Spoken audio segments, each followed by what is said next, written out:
Ladies and gentlemen, welcome back. Do me a favor, hit the like button, share, subscribe, turn up your notifications so you're notified when we go live. The Wike successor bombshell, a closed door meeting, a former works commissioner, and the endorsement that just set Rivers on fire. The battle for the brick house in Port Harcourt has taken a definitive turn today, following a closed-door meeting in Port Harcourt with key stakeholders, including former militant leaders Asari, Dokubo, and Ateke Tom. FCT Minister Nyesom Wike has officially endorsed Alabo Dakorinama George Kelly as his preferred candidate for the 2027 Rivers Governorship.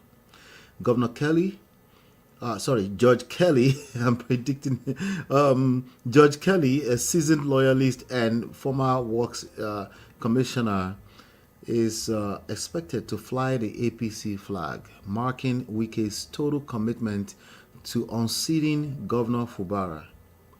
The Godfather has finally picked his sword for the next duel.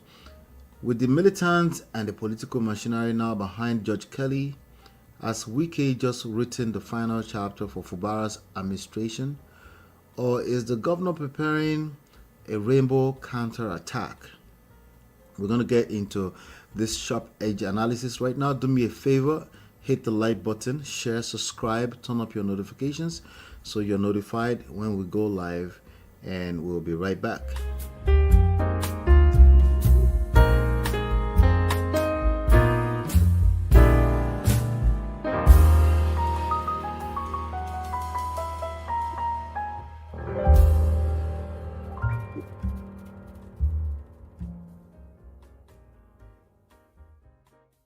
Chief, welcome back, sir. How are you, sir?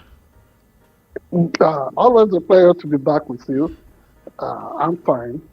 I hope you are too. Yes, I'm doing well. So my question for you is very, very simple. Okay, so again, the Godfather has finally picked his sword for the next duel with the militants and the political machinery now behind George Kelly. Has Wike just written the final chapter for Fubara's administration, or is the governor preparing a rainbow counter-attack? Let's have the sharp edge analysis, sir. Thank you very much. To put it succinctly, what I would do if I were Governor similar Fubara now, I would make a clean break with APC, number one. If I were him, I will make a clean break with President Ahmed Bola Tinubu, and then let it be a battle royale, a royal rumble between the people of Rivers State versus Nyesom Wike, the Minister of FCT, and the Nigerian presidency. And an opportunity abounds for him to prove his method as a seasoned politician. He's been underrated all the while, but there is an opportunity for him now to step out, throw his heart in the ring, and accept the challenge, and for once nail the political coffin of somebody that is uncontrollable. We don't even know if President Bola Ahmed Tinubu remains the falconer for this falcon that will listen to nobody else since falling apart in Rivers State. So it's an aggravated situation of rivers of trouble.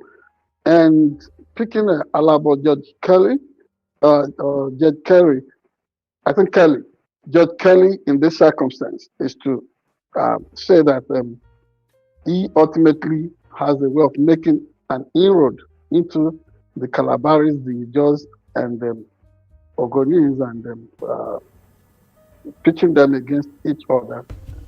I think this is one rare opportunity to really let Nyesom Wike know how much he weighs on the political balance and what have you. The opportunity that abounds there can also be linked to the 48 hours decision taken by both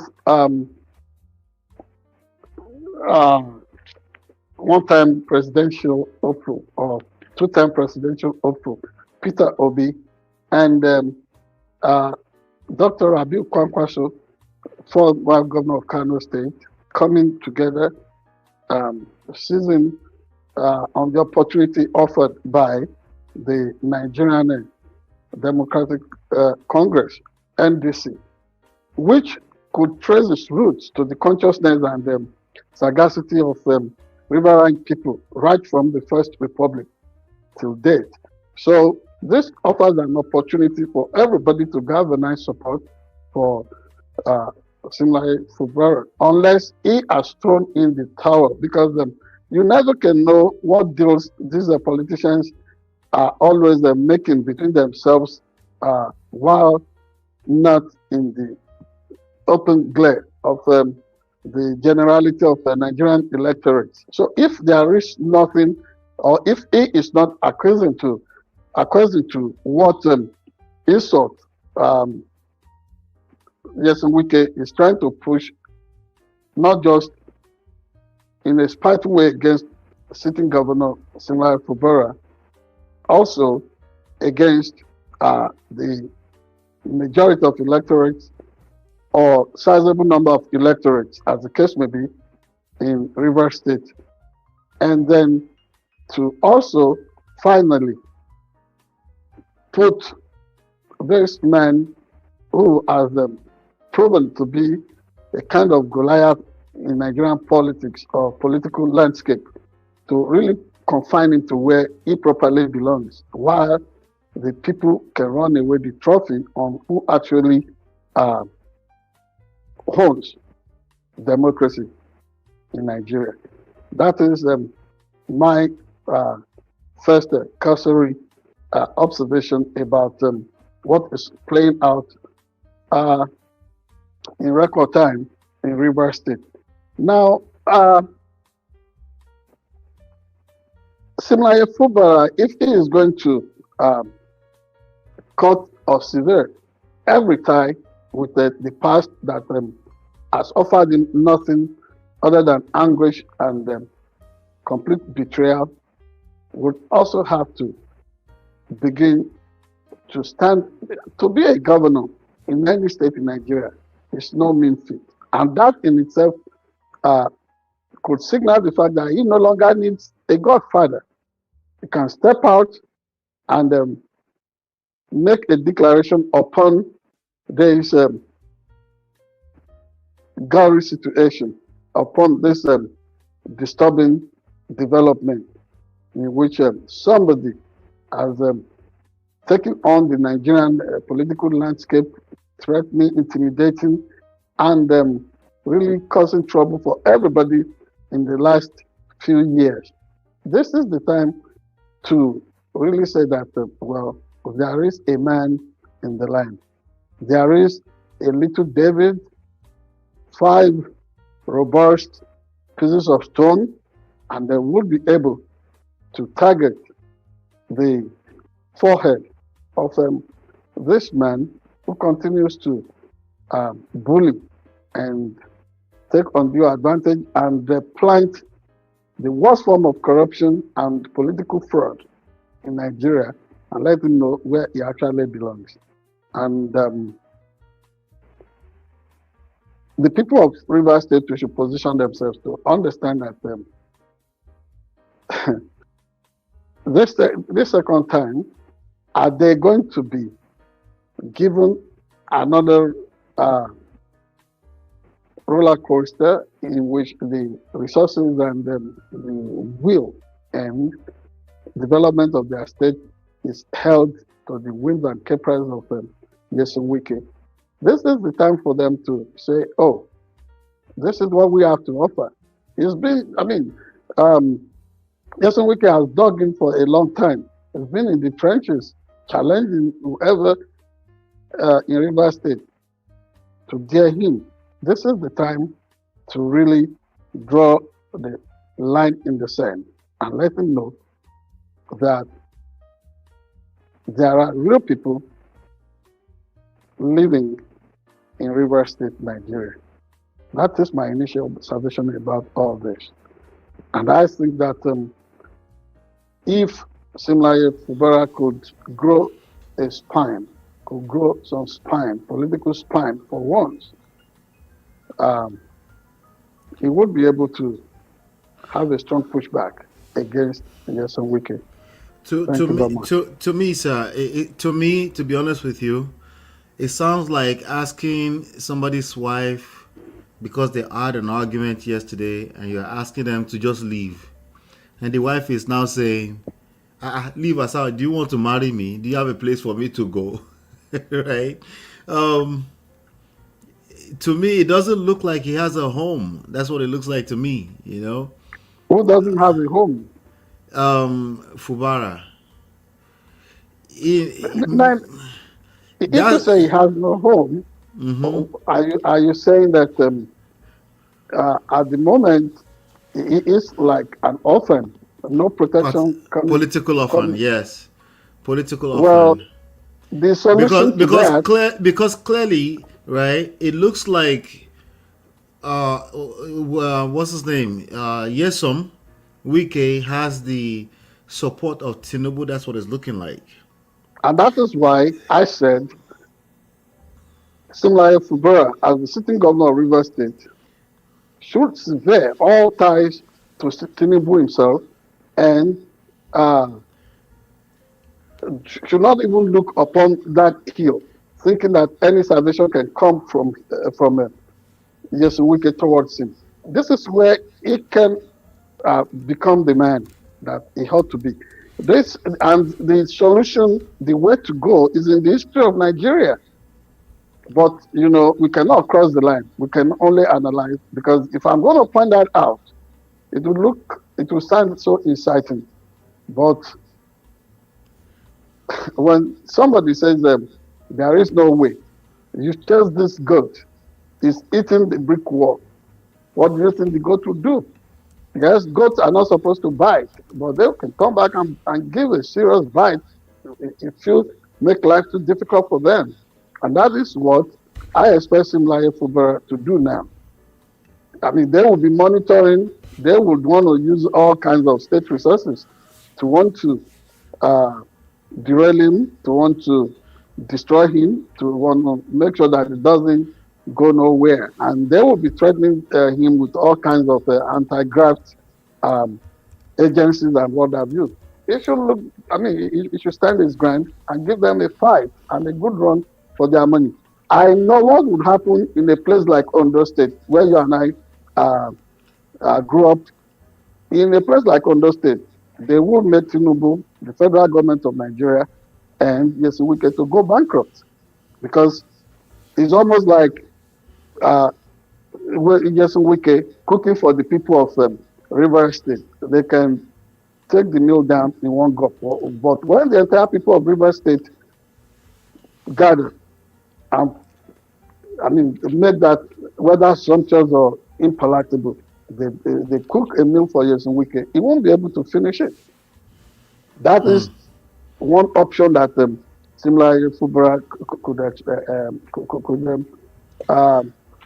could check out, and we won't go beyond being an analyst, and we just let them figure themselves out. But I would borrow the proverb of the late Dr.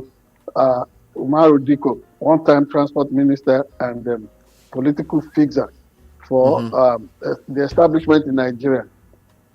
And he was talking of somebody expecting to have a ride on the back of the tiger could as well end up being a good dinner in the belly of that tiger. So all these things that Nyesom Wike has perpetuated, all the things that is done for months now on end, and it's gotten away with just because it's got the backing of federal might. So sad. So I mean, there was a lady absurd. earlier. There was a lady earlier on today who was. There's a video that went viral. Some Abuja pastor, Omaku. I mean, in one breath, she was begging Yeah, Wike over a Sarah Marco lakeland. Yes, and in the of the other, Family Worship Center. yes, and in the same breath, she was commending his road project. So it seems like Wike is not all that bad after all. How sweet would Well, it be? Just last well, good week, for well, sorry, Ola. sir. So Yeah. just last week, right? Sanwo-Olu was introducing Amzat to the world, right? And Mhm. there's a picture of Amzat, Sanwo-Olu, and Tinubu floating around. I mean, that's sweet, right? I'm sure Fubara will be wishing that was his story at this point, don't you think? Well, yes, he could wish, but like we pointed out last week, if he was able to look in the books, I mean, of a contemporary Nigerian political evolution, whatever happened to Ambode, I mean, I told you then, if they could treat Ambode the way they treated him, so why was a similar Fubra so hopeful that these people would give him any hope or any salvation? I mean, it couldn't have been any closer between Tinubu and Ambode as the sitting governor of Lagos State. And from what we even learned, that man was begged to run as governor Mm-hmm. of Lagos State. Only one time, one time, they turned the table against him. They turned the table against him. So it would have been some funny wish on the part of Simlaye Fubara if he thinks, oh, he can have the same opportunity like Dr. Amzat, the deputy governor of Lagos State that has now been endorsed by way of so-called consensus, because already some of the aspirants in Lagos State are kicking. They are saying that no, there is no such thing as consensus in this matter. And if they are going to go by the constitution, not ramming things down the throat of their citizens or party members, Mm-hmm. once there is just a dissent, just somebody disagreeing with the so-called consensus arrangement, is enough reason to go for direct primary, in which the whole thing will be thrown open. Members of the party in all the wards of wherever has been delineated has been affected by the election, maybe state, local government, or federal, would have to Mm-hmm. participate in picking the choice. So, in this case, it is a woman that has sneezed. Why must everybody in the Rivers State begin to catch cold? Just because Nyesom Wike, whom I've always believed to be suffering from a kind of megalomania, illusion of grandeur, seeing himself as bigger than his real life image, his real person, has endorsed. He thinks that is the way Rivers State people should go. Those states, a shocker will be waiting for him. I always allude to the situation of Ondo State. You come to Ondo State people and say, Baba Sofe, Ondo State people are going to give you a bloody nose. They will let you know that ultimately I mean, power will belong to the people. And I that is want what we expect in a place like Rivers State. we will pick it up on the special. I have like a pushback on that with the Ondo State part, but let's bring it to the special time. Ladies and gentlemen, hit the like button, share, subscribe, follow, turn up your notifications so you're notified when we go live. Right now, we're going to talk about Trump, okay? And we'll be right back.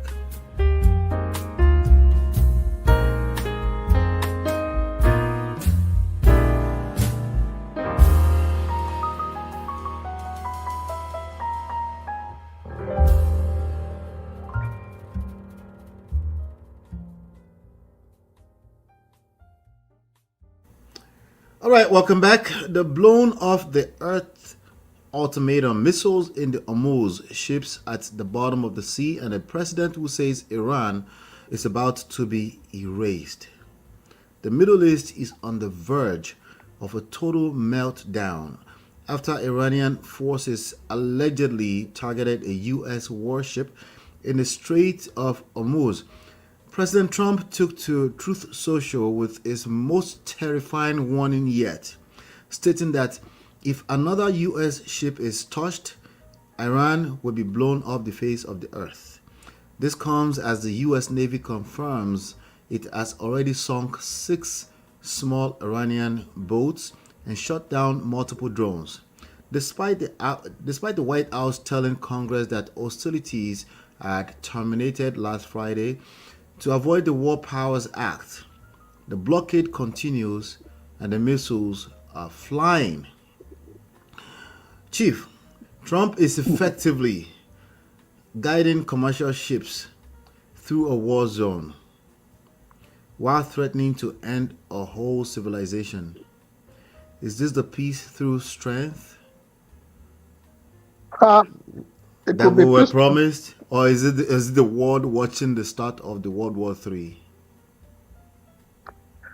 Whichever way it swings at this point in time, you would understand that, yes, Donald Trump did not go there with the approval of the Congress, which is the War Power Act that you're talking about.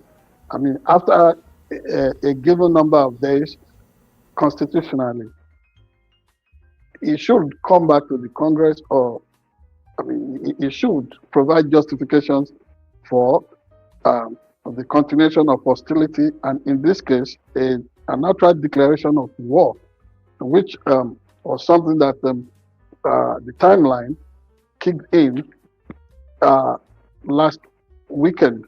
Now, you asking if this is a peace guaranteed by way of strength. Whichever way this has been guaranteed would be justifiable in view of the fact that you see the way things are cascading everywhere.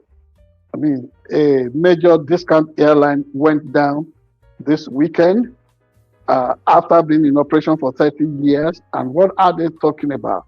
They are blaming this bankruptcy on one thing, the scarcity of aviation fuel. And whether you're talking of the United States of America, Europe, or indeed in Africa, our primary constituency, particularly Nigeria. Sorry to inject this. Even Davido was in the news for having to reschedule a bunch of shows and moves around the world because he was grounded because there was scarcity of oil. Scarcity of aviation fuel. Yeah. So, I mean, same point, obviously. So, Yeah. that's a major iconic African entertainer. I mean, now, things are unraveling so fast all over the world. So, in order to put things back on track, it's unavoidable crisis in the first place. But I would also throw this back at you, Ola. Looking at the way Iran has played its card, the runaway egregious conduct, I mean, through which it almost succeeded at knocking heads against each other, not just in Western Asia, the Gulf area in the Middle East, but also across the globe. But for people trying to make sure that the things are really tempered with caution, don't you think Iran would have succeeded at triggering, I mean, a major global conflict?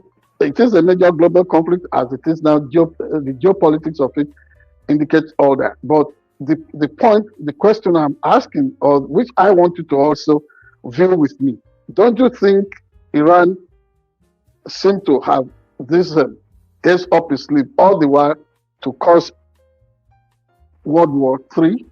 Don't you think so? I mean, this is major. You know, I don't know how we want to shape it. No matter what shape we bring it, or we try to assess this. This is dangerous. This is major. You know, Okay. and it's affecting everything, honestly. If we agree it is major, if we agree it is dangerous, honestly, you can blame Donald Trump. You know, I'm not his fan in any way. I have zero sympathy for him I couldn't tell, because, sir. I couldn't tell, sir. yeah, but yes, but I'm telling you, I'm not one of his fans. I'm not. I don't really get it when it comes to his agenda for where our nation is headed. I think he's undone so many things concerning the progress we have made as United States of America over the years, right from the reforms against Jim Crow, right from the time of integration in this country, civil rights reforms and electoral reforms and all that. I see him reworking the end of the clock concerning all these impressive progress that the United States made. Uh, Taking that or separating that from the cultural wars of the war of sexes and what have you.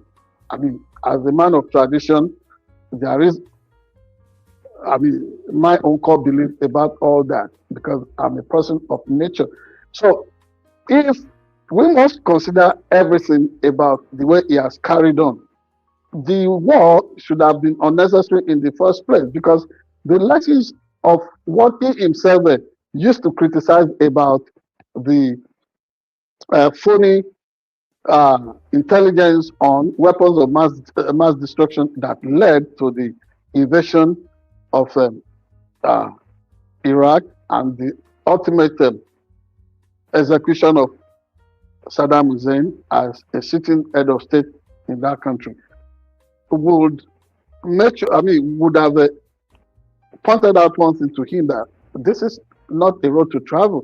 And so when we are given all kinds of conflicting reasons for being led into action against Iran, especially the ones provided by somebody that has been found guilty of war crimes, like Benjamin Netanyahu, the Israeli Prime Minister, and all that. I would say yes, it is difficult, but Iran did something, almost showing the world that it has always prepared to be a bad boy of the Middle East. And all of us that used to look at, Islamic countries as one fold, one consciousness, we now know in record time that no, it is this Persian state of Iran against the other Arabic union. And from the way Iran has conducted itself, it will look to me like Donald Trump, yes, resorting to desperate measures, seem to be getting some sympathy as to whatever action he would need to take to make sure that we all are back on track. Even if the Strait of Hormuz is savage at the moment, the oil, the prices on oil products, on oil byproducts will not immediately reset. Things will not be fast tamed. They will not be, put back on track so easily. So this runaway inflation that is really unleashed upon every part of the world would still have to be addressed by the same person who triggered it all, Donald J. Trump. So if he is using power to say one must strike against an American warship, because I really do not know, Nigerians will ask, in short winch, what is the thing that is making Iran to really want to embark on some suicide mission confronting the United States of America this way?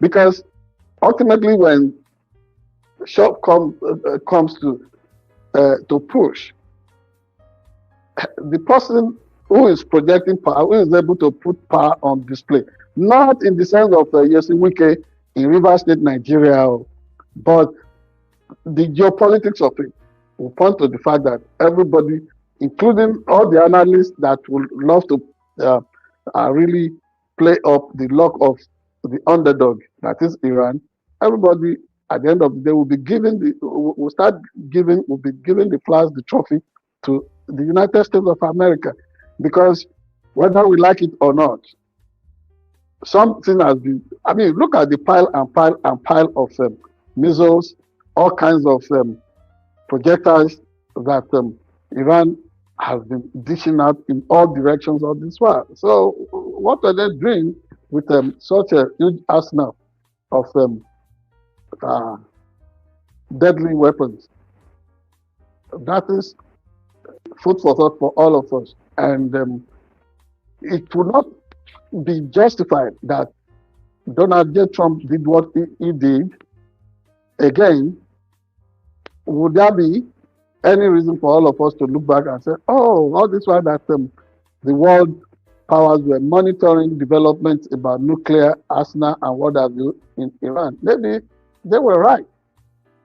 And Iran can do much in helping itself, not to be given the harsh conclusions of history, because ultimately those who craft these things, those who shape the history of the world, they know how to apportion blames, and it would have been okay to go for moral armament or rearmament and let the world just know that somebody was wrong upon this occasion, and concerning that verdict of history, we leave it open for everybody to contribute. Well, yeah, you're right. You're right. We just have to keep watching, because right now, I just came back from the store. It's not looking too pretty. It's affecting everything. The uncertainty is loud. Even my purse. Yeah. And So, I see the way Nigerians are really groaning. But you see the classical script being written in Nigeria. While people are crying, while businesses are failing, especially the small and medium scale businesses in Nigeria, the government continues to spin all kinds of stories about, oh, the economy is doing well. Nobody has been able to be the father of the nation before the sitting president and what have you. And yeah, even as we are doing this, Nigerian president is on the way to some three-nation visit. I think he will be visiting maybe France, Kenya, and probably Rwanda. And they're talking of France as a colonial, as a past colonial power in Africa, sitting down to do some roundtable and negotiations with some African leaders. And the president of Kenya will be co-chairmaning that forum with the president of France. Ultimately, you know what they do there. Just sign some papers, make it look good, take raw resources away from Africa, ship those, the products, the byproducts of such a raw materials taken from Africa and resell to the people of Africa at killing prices. It's a cycle. It's a cycle. And so the political powers of the world, they would trigger crisis. The worst hit are always the people of Africa. Would there be a voice for Africa? Or the conduct would be to continue to pretend to be for the people while they're selling out? We'll continue to watch. All right. Thank you so much, ladies and gentlemen. Join the conversation in the chat. Hit the like button, share, subscribe. Turn up your notifications so you're notified when we go live. We have some other trendy stories around the world. Let's talk about Peter Obi and Kwankwaso. We'll be right back.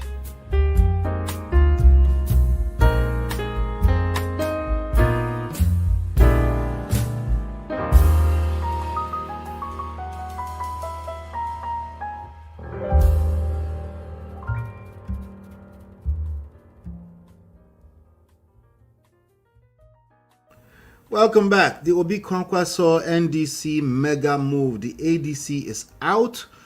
The NDC is in. Peter Obi and Rabiu Kwankwaso have officially joined forces to create the last resistance. The third force has finally mutated into its final form. Reports confirmed today that Peter Obi and Rabiu Kwankwaso have officially moved into the National Democratic Coalition, NDC, leaving the ADC behind. Analysts are calling the NDC Nigeria's last resistance, a mega party designed to consolidate the northern and southern opposition into a single 2027 ticket, while the APC is busy with its consensus housekeeping. This Obi-Kwankwaso alliance has already triggered a massive legal battle at INEC over the party's registration. The opposition is finally forming a united front that looks like the 2013 APC. Is the NDC the engine that will stop the Tinubu re-election machine, or is this just another alliance of convenience that will crumble before the first ballot? The sharp edge is yours, sir. An alliance of convenience. I'm looking at it as an alliance of necessity. If we study the dynamics of Nigerian political or Nigerian politics in the last 2 weeks, you will understand that it will be inevitable to look for some political event where the government at the center in Nigeria, that is led by Bola Ahmed Tinubu, will not be able to continue to stoke the possibilities of or the possibility of collapsing the country to a one-party system.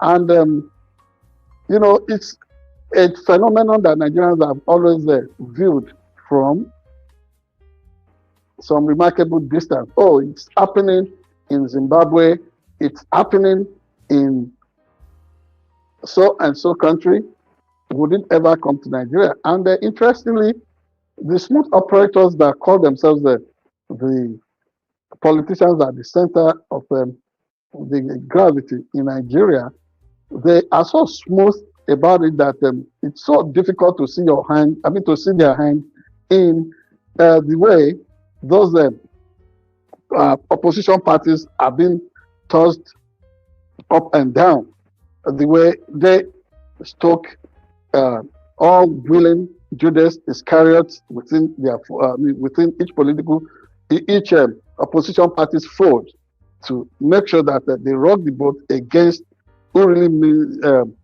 serious business about wrestling power from the sitting president. So that is why I said it has become, it became completely inevitable. It became completely unavoidable.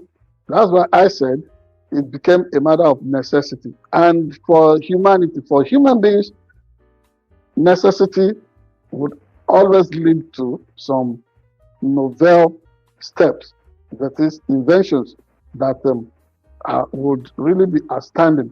And as it is today, when people are saying ADC is out and it's a Nigerian Democratic Congress, I do not know if ADC is completely out. But even at the time, the People's Redemption Party, that is probably the oldest political movement or the oldest political movement in Nigeria, right from the First Republic to date, the Aminu Kano consciousness, which started during the Northern Elements Progressive Union.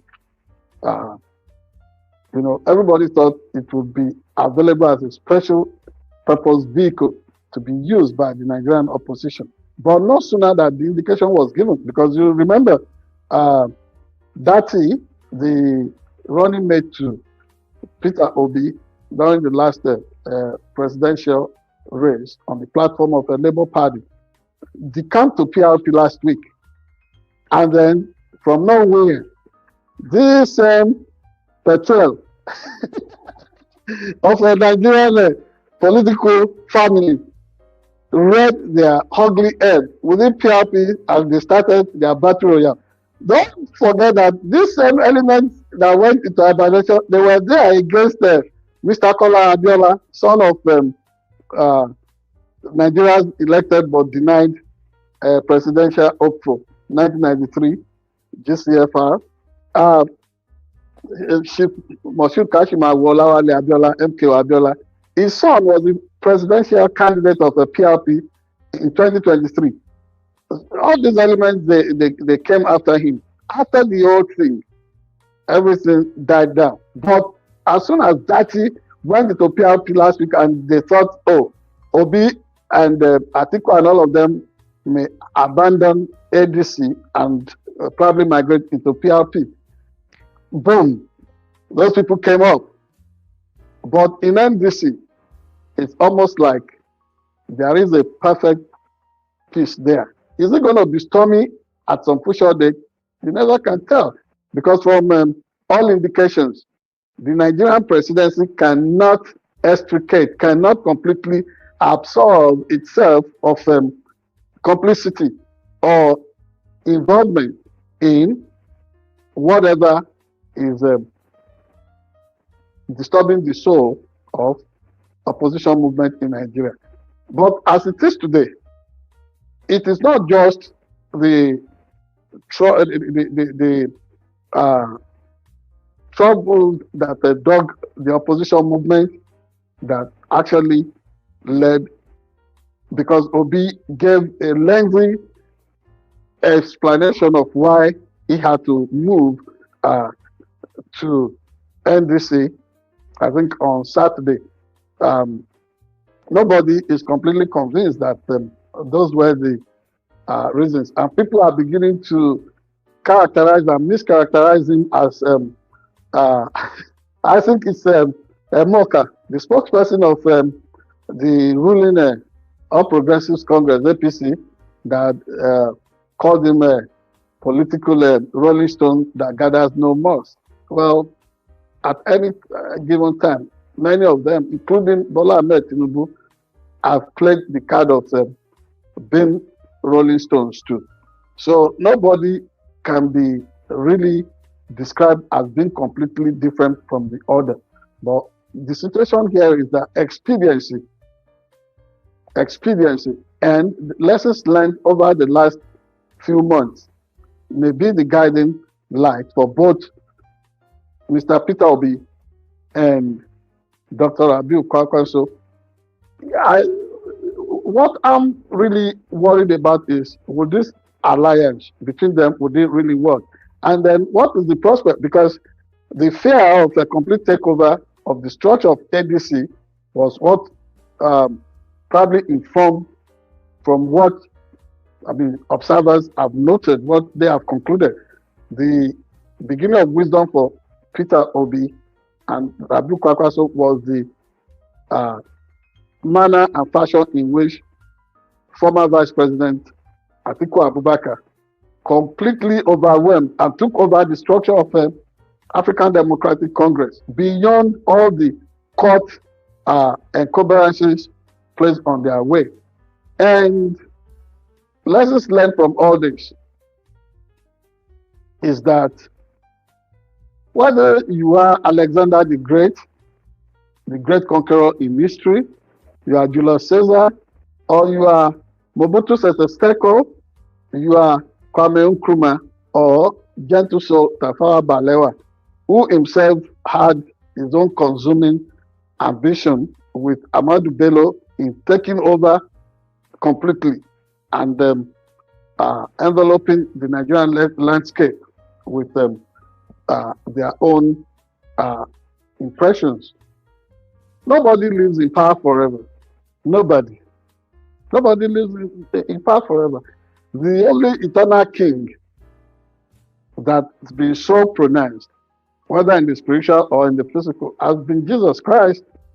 And he's been here once, he's died for humanity once, he's said to have been caught up in the heavens, said to be coming back again.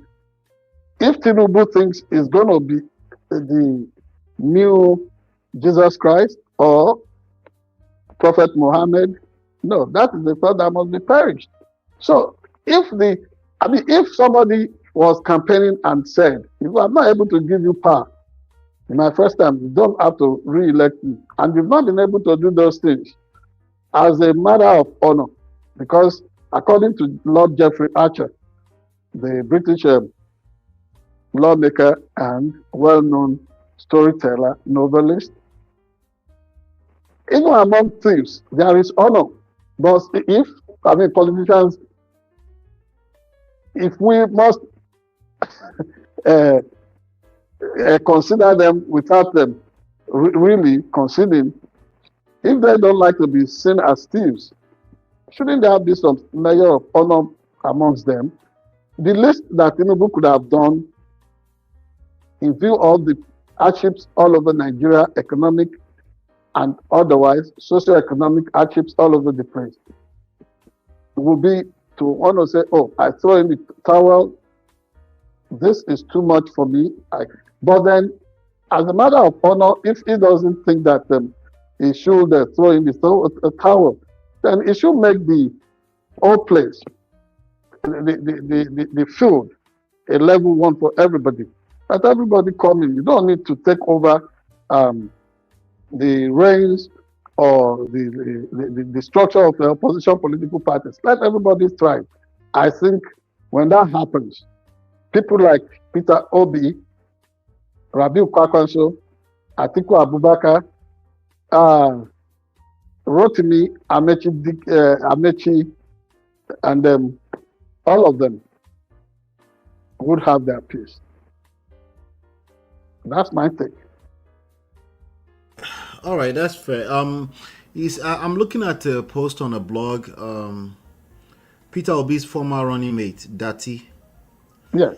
Former vice president candidate Dati Baba Ahmed has expressed doubts over the chances of Peter Obi securing northern support ahead of the 2027 elections. And I quote, "I, as much as possible, try to avoid names at this stage or the politics of everyone, but it is very unlikely that the North will rally around, okay?" Dati said firmly. Speaking in a recent interview, Dati said his position remains a personal opinion, noting that he still maintains, and I quote, "an excellent relationship and much respect for key political figures involved." He revealed that as far back as January 31st, 2024, he had advised Obi to begin strategic political alignment. According to him, I told him, and I quote, "Your Excellency, from this point, there is Obi-Kwankwaso, there is Nasser El-Rufai. I would like to suggest that you approach them." Dati added that his advice was rooted in long-term political planning, stressing, and I quote, "If in 2024 you cannot plan 2027, I'm sorry, I can't continue to be with you." He noted that Obi is now moving politically alongside Kwankwaso, but questioned the viability of the alliance. Will it work? It's a big question. We'll wait and see, he said. Yeah, I watched, I listened to that interview that he granted Sheon Kimbaloye of Channels TV on Politics Today. And from what he said, let us do some analysis of the content analysis. He told him to move towards Obi-Kwankwaso and to approach them. Now he's with Obi-Kwankwaso. Nasir Rufai is in custody, being held for certain allegations, including the one of listening in on this or tapping the conversation of the National Security Advisor. Fine.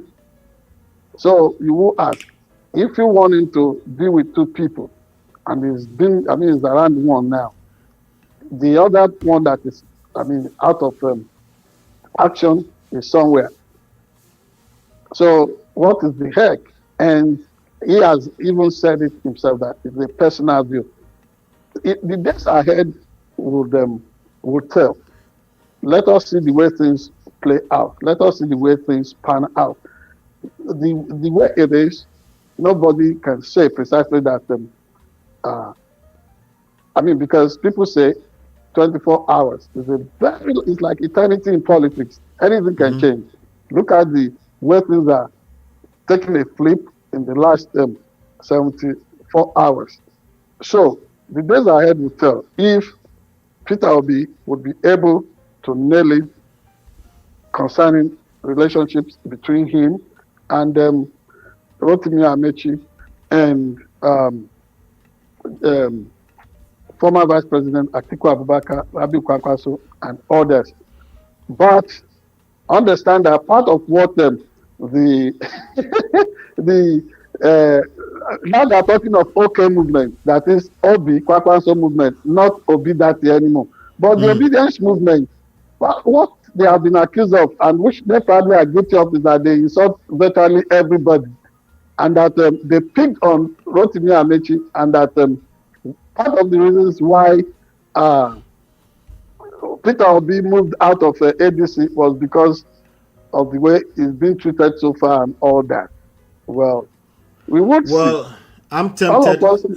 I'm tempted Yes. to say the same thing, but it's just the nature of the internet. I'm tempted to say the obedience are just like the rattles, the VDM rattles, who have some That's right. favorite. They have some favorite choices of words for us, by the way, in our comments because of the segment that wasn't a real segment from last week. But you know, it's just what's that choice of word for us? Let me know. I'll tell you in the special. But you know, but that's the nature of the internet. It's a lot of weirdos on the internet. There's no And unless you can afford yourself some self-deprecation, develop very strong sense of humor in response to whatever they say. Exactly. You may just find out that you yourself that energy is sucking you in. Precisely. And, it's never that deep. Absolutely not. God forbid. Yeah, you deserve better than that. And you know us here. We just look at it, we bump it off, and we are focused decidedly on shaping opinion and making sure that things improve for the better, whether in the United States or in Nigeria and the world at large. Yeah. And if you can't listen for at least 3 minutes straight, it's not that's not our problem. To get context of what is being said, that's your personal problem. To put context to the content. I can't help you with that. Yeah.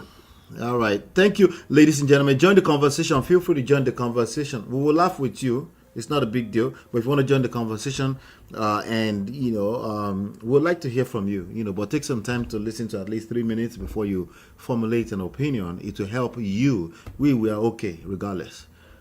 Thank you, ladies and gentlemen. We have the weekly special coming right up, and we'll be right back.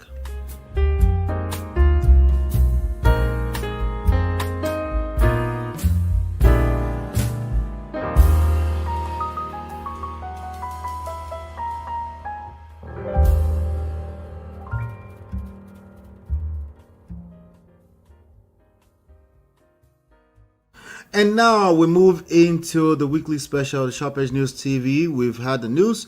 Now let's get a sharper edge on the conversation. Joining us on our dialogue is the man himself, our publisher, editor-in-chief, and High Chief Oladimeji Abitogun. Good to see you again, sir. Thank you, Ola. Always a pleasure to be back. And we have a special report before anything. Number one is the disturbing development concerning federal colleges of agriculture all over Nigeria. If whoever is, this is a special report from us. Whoever picked the copies of certain Nigerian dailies in recent past, you would have come across. You probably, or such an individual would have come across advertisements coming from a certain agency of the Federal Ministry of Agriculture in Nigeria, because federal colleges of agriculture all over Nigeria are supposed to be parastatals of the Federal Ministry of Agriculture. And the idea behind all of them is to recognize the pivotal place of Nigeria as an largely agrarian nation. And these colleges of agriculture were first conceived of way back during the colonial period, and then they were passed on to different successive Nigerian indigenous administrations over the years. And I remember that the Federal College of Agriculture in Akure, FECA, used to be known as School of Agriculture in Akure, and the impact of that school around Ondo State, particularly of Baile Akure axis. So, I mean, the influence was quite enormous and quite remarkable. Several products of that school, I mean, came back there. They were given plots of land that they could cultivate as a personal garden, or so to say, parcel of land for food production and what you would call simple crops like tomatoes, yam, cassava, etc. So a recent advert in Nigeria listed the openings for the headship of several colleges of agriculture, including some in Ibadan, some up north, and even the one in Akure. And the heads, at a point in time, they used to be addressed as principals. At some point, they were rectors. Now they are known as provosts. And the rule says that whoever would be eligible to become a provost of any college of agriculture in Nigeria should be principal officer, could be senior lecturer, could be somebody within the system. 3 categories. But the age limit was also set. Somebody that is not more than 60 years of age. What do you find at the moment? There is a certain Professor Agu. I mean, people who are supposed to be shortlisted, who are supposed to run for these offices, or this office of provost to any of the colleges of agriculture in Nigeria, are supposed to be within the College of Agriculture system, because lecturers or tutors or instructors from colleges of agriculture or their principal officers, administrative officers, are not expected to take off from the agricultural system, the colleges there, and then start nursing the ambition of becoming vice chancellors to any university or rectors to polytechnics all over Nigeria. So you will ask, why? I mean, how has the elephant molded its head that the gorillas own too should be questioned? So if these people are not supposed to aspire to hijack offices at the level of universities all over Nigeria, why should university professors and what have you come to hijack the place that is meant for career advancement for people within the colleges of agriculture system? There is a Professor Agu, who is said to be related to the Minister of Works, Federal Minister of Works, Mr. David Umai, from a university. After the worst form of corruption, I mean, which is that of nepotism that is all over Nigeria, that is so rotten, the man now has been shortlisted to lead a major college of agriculture up north. And all the prospective candidates were invited to Abuja to write examination, just because the system is being tinkered with. The result of that examination should have been out within hours after the prospective candidates sat. As I'm talking to you, because they are still perfecting the rigging system. The culture of impunity that the sitting government, the sitting political party in Nigeria said they were there to correct, is playing out in real time.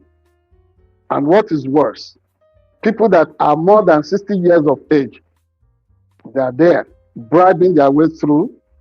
So when is Nigeria going to overcome this endemic problem of fraud and corruption?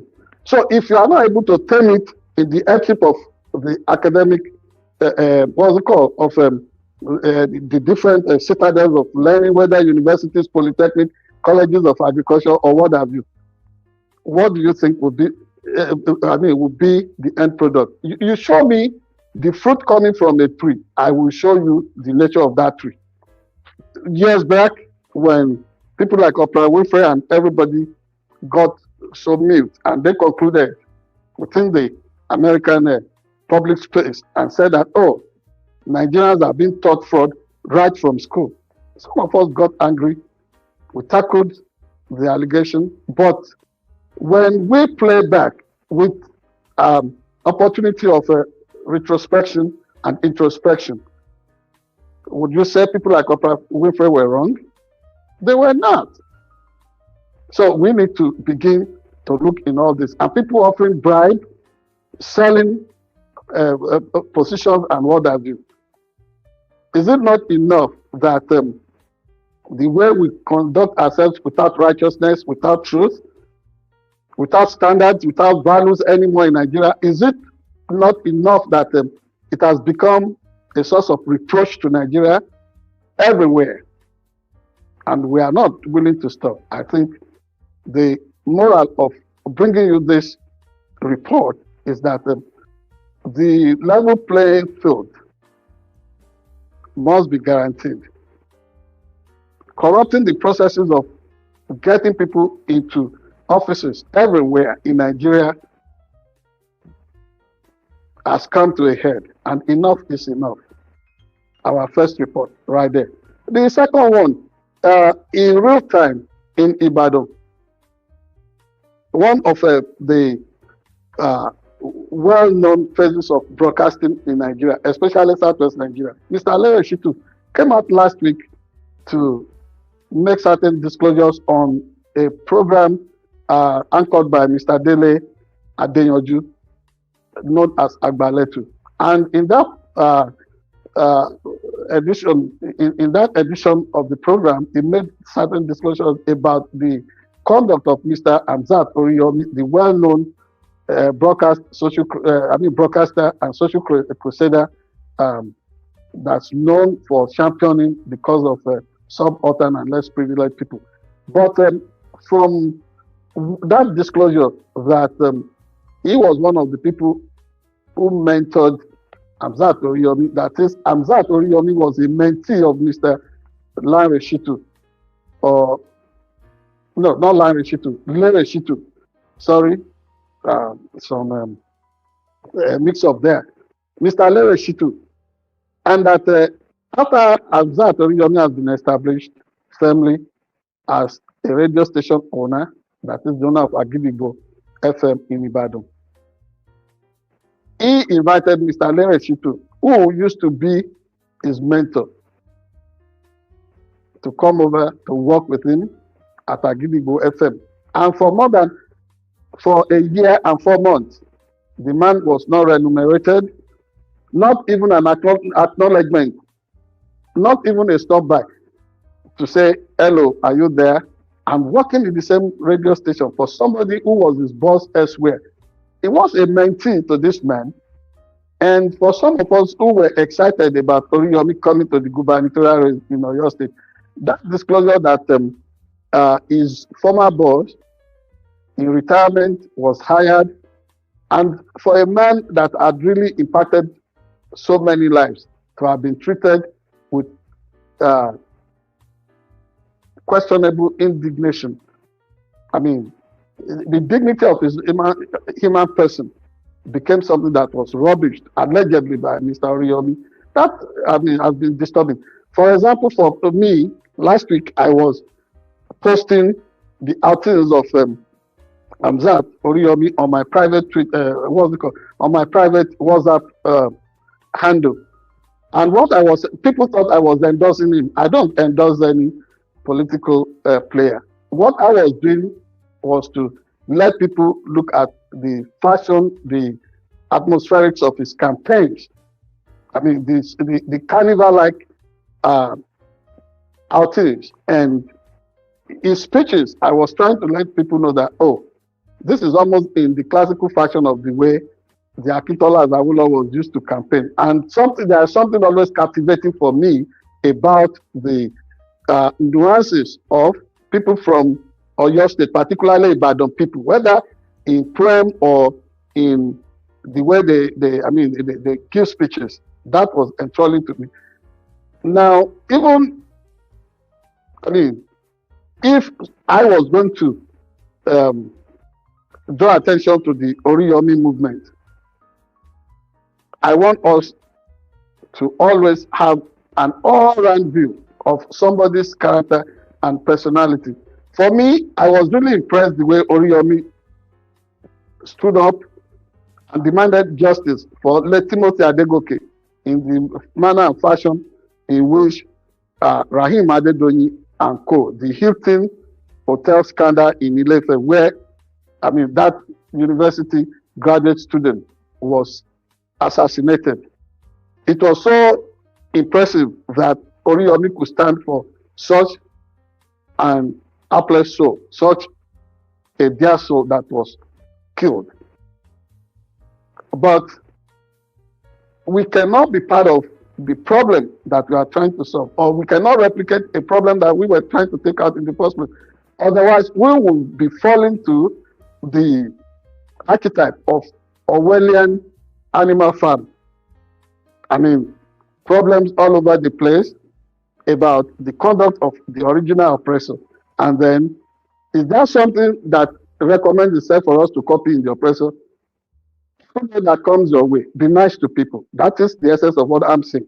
And it can, your endorsement or your acceptance of a political gladiator cannot just be on the surface of it, just like that.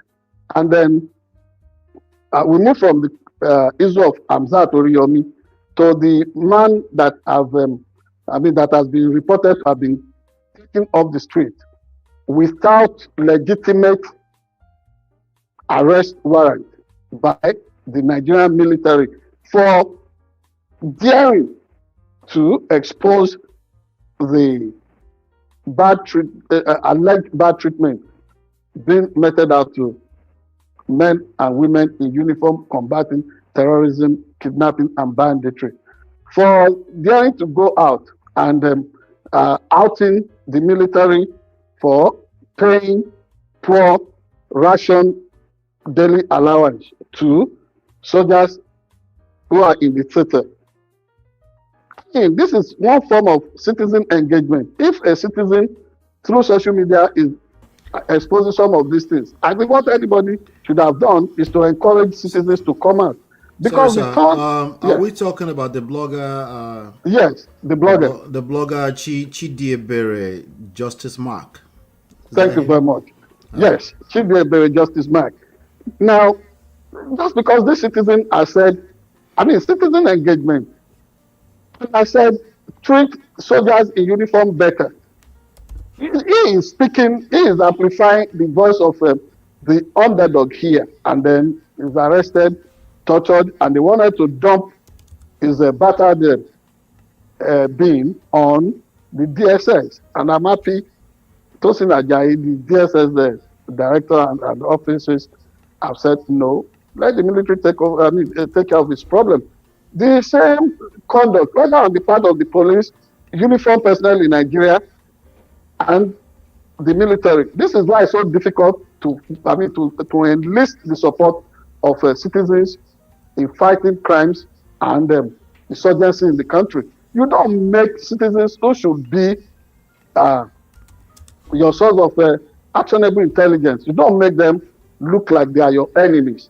The military has done what is wrong in this situation, and Olayo and I will not be able to relate with the conduct of the military in this situation, because as citizens of America, our military do not turn against us. You saw what happened here when immigration people, and backed by National Guard and some grades of military, were going to start enforcing immigration rules. The whole thing has been altered here because you cannot turn the gun paid for by citizens against your citizens. Players fund all these things, and then instead of you to defend them, to feed the soldiers well, to make sure that they are robust and they are good to go. They are fit. If the military is doing everything possible to deny all these things, those of us who have been active journalists and reporters in Nigeria, we know the way we know the way they go. So to come around to begin to spin all kinds of narratives around it as if it does not happen, it is happening. You must take care of men and women in uniform. Otherwise, you'll be getting the kind of nation you desire. And finally, the same attitude played out when a young man was unalive in the glare of everybody at a motor park in a forum. And I'm happy a decision has been handed down by the Nigerian police on that. That ASP who did this open and brazen murderous act has been relieved of his position in the Nigerian police force alongside 4 others who were accessories before and after the fact of that murder. It shows that something is working about Nigeria. But would we be satisfied with just something working about? We want everything to work well for Nigeria. And that is why we are happy on all this. This is our special this week. Ola, any other one that you think we should talk about? We're way over time by 11 minutes, but it's okay. Oh, yeah. I just wanted to read the comments to you, and then we'll call it a day. So on somebody said we the Rivers. This from last week. This from last week's show. So funny enough, we had a good week as well. We had let me just tell you, we had about because I wanna tell everybody to please subscribe.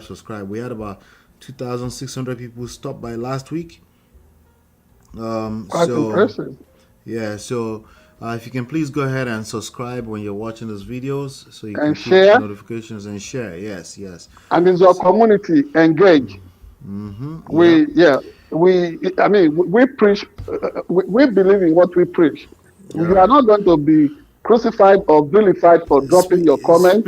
Speaking of engaging, sir, since we run out of time, speaking of engaging, somebody said, I see the reason you don't have any comment. And then the person went on and doubled down on their comment. They are giving us comment. They said that we don't have comment, but they're giving us comments. So I see the reason you don't have comment. But you just sit with Mike and talk just to create content, because I see that you all never follow the whole story.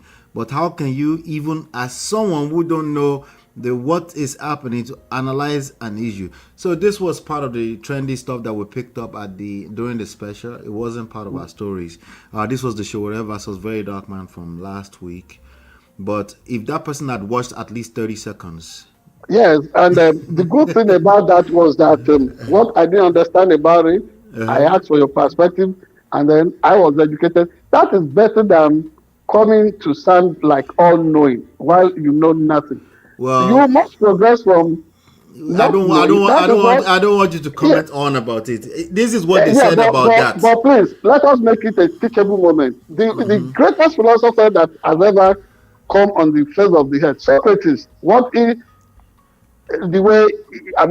he really improved our mind was for us to move from the unknown to the known, and don't ever come to anywhere and behave as if you are all knowing that you know. And the good, there is that you do know that there's not enough explanation for these people, right? You do understand. Thank you. And in journalism, you don't come as if you are all knowing. So thank you very much. All right. There would never be, not to cut you off, Chief, right? But there would never be enough explanation for internet weirdos. And I'm not calling our commenter a weirdo. I'm just saying, in general, internet is a very weird place where our job was done, and it was done. And whatever they want to do with it, they want to do. We want to encourage them, however, to continue to engage. But we also want to encourage them, especially if you're a Nigerian, to, number one, read a full caption. Okay, this is for me personally right now. Read a full caption, watch a full segment before you have an opinion. I just think there's too many people on the internet. They read a headline and they have an opinion literally within 15 seconds. And you don't judge a book by the cover. Yeah, yes. You So that's need to get in there. so I'm not shutting you down. So I just want to read the comment to you. You see, take it with a pinch of salt, acknowledge them. Somebody said, okay, now with regards to what you just said, right? That you asked me, and then I wasn't educated on the story too much too. You know, I just know what I've seen. It was just a quick banter before we left the show. The person's talking to me now, right? He said, "You are such a liar. B. Lord was not arrested. He was detained by the court because he displayed bail risk by ignoring invitations. The judge ordered that he remain in custody. You're a liar." I want to say shout out to that remaining person. remaining in custody and being ordered by the judge to remain in custody. I'll be arrested. What's Problems. the difference? The internet. The Thank internet, you you know. thank you for being part of what we do anyway. It's your Exactly. community. It's our community. Let us all be part of what we do. Thank you. Exactly. So the person that said we didn't have comments is leaving us a third comment. Shout out to this person. The person really was doing us a favor, right? The person said you We declare Showore the winner. Is Showore is not envy of VDM? Is he supposed to enter the case the way he did? If he's matured enough, because VDM always called him Uncle Showore. If Showore is not trying to discredit VDM and failed, is not supposed to. Okay, so this person, I don't know what they're typing. In all the interviews that Showore did, you hear him state exactly what the charges are. He keeps saying it was about Rattel, animal, someone who claimed to know. Okay, all right. Thank you for the comment. Anyway. Anyway, thank you so much. Thank you. Wala. Well, One more, sir, and then you can now comment on the whole thing. If you are so brave and so upright with this your Showore, I dare you to make the video of the scene Showore claimed to be shot by police as your next video. I dare you. Play it in slow motion for Nigerians to see. The videos are on YouTube. Have you ever wondered why Showore stuck with SUG president as if NAS president did not exist, but left the being shot out of his brag? I'm sure Showore himself would not want the video out and viral today, but it's all over YouTube. Okay, you can have your comments. well, those inquiries, those daring questions should be thrown at Showore himself. Exactly. Here, we have for everybody. The only point that was made then was that you don't know if Showore pays $16,000 for his child to attend and leave the children out of it, because the children, I mean, this is what we crave for concerning Nigeria. It's not just about working out student loans and putting them in a debt burden for years, I mean, that are not even certain in the future. All we are saying is that there are options, could be scholarship, grants, student loan, and so on and so forth. But the student loan component is even the least attractive. And we must crave a better society. That's all. I mean, that's why we said Showore won in the encounter, because I didn't get the gist of anybody dragging his family into his personal crucible. That's where they got that from, and we're still right. Yes. So, and the commenter is still right too. yes. So this is it. Let's continue to engage, and there is no word to say other than we appreciate you. Thank you very much. Thank you so much. Thank you so much. Ladies and gentlemen, hit the like button, share, subscribe, turn up your notifications so you are notified when we go live. This has been another fantastic one in the box. Hopefully you've been enlightened, educated. We'll see you on the next one. Take care. God bless.